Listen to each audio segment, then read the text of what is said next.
मेरे नबी पाक अलैहिस्सलाम ने फरमाया, अगर तू रब पे भरोसा करेगा ना तो जिस तरह परिंदे सुबह भूखे निकलते हैं घोंसलों से, ना उन्हें पता होता है किस दफ्तर में जाके बैठना है, ना ये खबर होती है कि मजदूरी कहाँ करनी, ना ये उन्हें पता होता है कि मेरा रिज़्क कहाँ है, वो निकल आते हैं अल्लाह के भरोसे पे। निकलना तेरी जिम्मेदारी है, निकलना। वो निकल आते हैं अल्लाह के भरोसे पे। फरमाया जब निकल आते हैं शाम को वापस लौटते हैं तो अल्लाह उन्हें पेट भर के रोजी अता करता है। भरोसा जाते खुदा पे, भरोसा अल्लाह की जात पे, रब करीम की जात पे। बंदों पे लोग भरोसा करते हैं, दुनियादारों पे, सियासतदानों पे, वडेरों पे, फिर भरोसे टूटते हैं। भरोसा अल्लाह की जात पर। और जब अल्लाह की जात पे तेरा भरोसा होता है ना तो मेरे भाई, उन तन्हाइयों में जिन तन्हाइयों में कोई काम नहीं आता, उन मजबूरियों में जिन मजबूरियों में लोग दामन छुड़ा के निकल जाते हैं, जब तेरा भरोसा अल्लाह की जात पे होता है तो उन बीमारियों में जिनमें मेडिकल रिपोर्टें जवाब दे जाती, डॉक्टर हथियार फेंक जाते हैं, उन तनाइयों में, परेशानियों और आजमाइशों में जो जात फिर आगे बढ़ के तेरा दामन थामती है वो जाते खुदाबंदी ही होती है। फिर अल्लाह तबारक व तआला तेरी मदद फरमाता है, फिर वो उसका करम तुझे थाम लेता है। जब तू भरोसा, हजरत इब्राहिम के लिए आग जलाई गई, 80-100, किसी ने कहा 80,000 फुट ऊंची आग, दाएं बाएं आग ही आग, इतनी बड़ी आग के समेटी ना जाए, परिंदा गुजरे तो गिर जाए।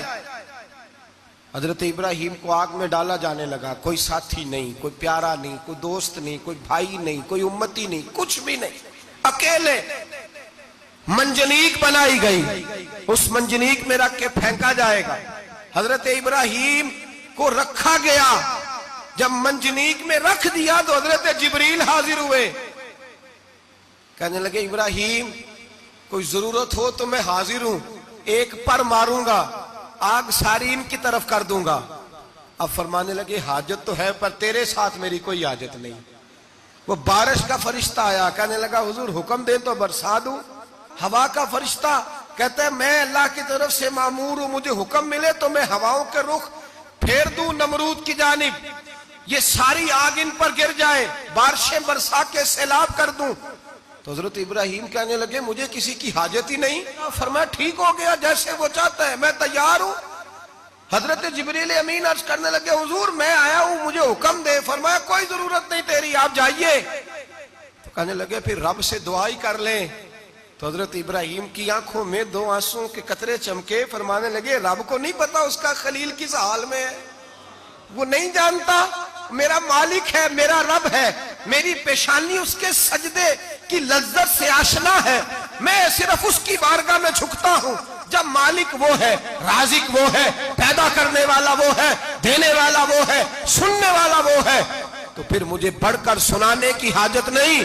जिब्रील आप जाइए, मेरा भरोसा अल्लाह की जात पे है, मैं जानू और मेरा खुदा जाने, बीच में कोई नहीं आएगा। हजरत सैयदना और फिर अल्लाह तबारक व तआला के नबी का भरोसा था तो फिर आजमाया गया उनका भरोसा।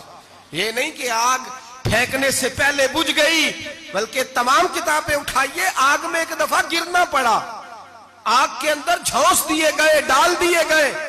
जब आग में गिरे हैं फिर आवाज आई है या नारुकूनी बरदम व सलामन अला इब्राहिम, ए आग अब तो इब्राहिम के लिए सलामती वाली भी हो जा और ठंडी भी हो जा।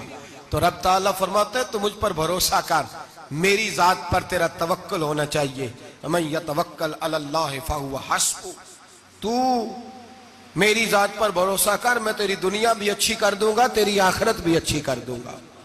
तौहीद बारी ताला का मतलब यह है कि अपने आप को अपने रब के हवाले कर दे, अपने आप को अपने, तौहीद का मतलब यह है कि अपने आप को अपने रब के बस उसके हवाले कर दे, वो जिस तरह चाहे उस तरह करें, जो हमारे लिए फैसला कर दे उस पे सरे तस्लीम खम है, जो मिजाजे यार में आए उस पर देखे ना।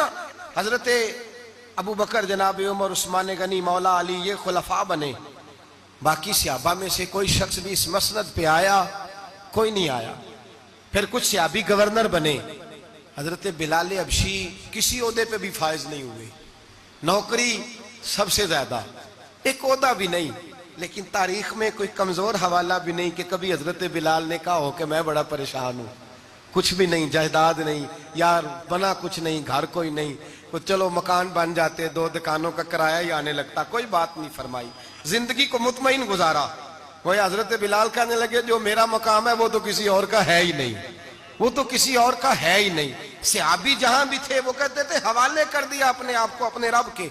हजरत फातिमा बिनते कैस एक सहाबिया थी, उनके खामन का विसाल हो गया, एक अमीर आदमी का रिश्ता भी आया और नबी पाक सल्लल्लाहु अलैहि वसल्लम के गुलाम उसामा बिन जैद का रिश्ता भी आया। ये उसामा गरीब भी थे, गुलाम भी थे, रिश्ता आया।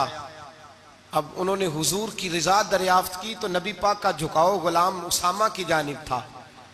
अब उनके सारे घर वाले कहने लगे हुजूर का अगर तुम समझती भी हो तो मशवरा है, चाहत है, हुक्म तो नहीं ना, हर आदमी को इजाजत है, मर्जी से निकाह कर सकता है, तो आप अमीर आदमी से रिश्ता करें जो आपको खुश रखे। तो हजरत फातिमा बिनते कैस कहने लगी माँ बाप से आप मेरी फिक्र ना करें, मुझे मेरे नबी के हवाले करें, अल्लाह मुझे कभी जाया नहीं करेगा। मेरे भाई अपने आप को रब रसूल के हवाले करो। हम लोगों ने अपने आप को अपनी सोच के हवाले किया, नफ्सियाती मरीज बन गए हम लोग। परेशानी है कि खत्म नहीं होती, दिक्कत है कि खत्म नहीं होती, मुफ्त की आवाजारी है, हर वक्त लोग डिप्रेशन और टेंशन का शिकार है। भाई अपने आप को अपने रब के सुपुर्द करो। यहां तो कोई किसी चौधरी को कह दे कि भाई जिस तरह का तेरा दिल करता है मैं तेरा उस तरह कर ले, तो वो इंसान का नुकसान नहीं करता, कहता है वो तो मेरे पलड़े में ही आके बैठ गया है तो कैसे नुकसान करूं। अगर रब करीम को कह दोगे कि या अल्लाह तेरे हैं, जिस तरह तू बेहतर समझे हमारे साथ सलूक कर, उसकी बारगाह की तरफ झुक जाओ, उसकी जानिब तवज्जो कर जाओ, अल्लाह तबारक व तआला के हो जाओ।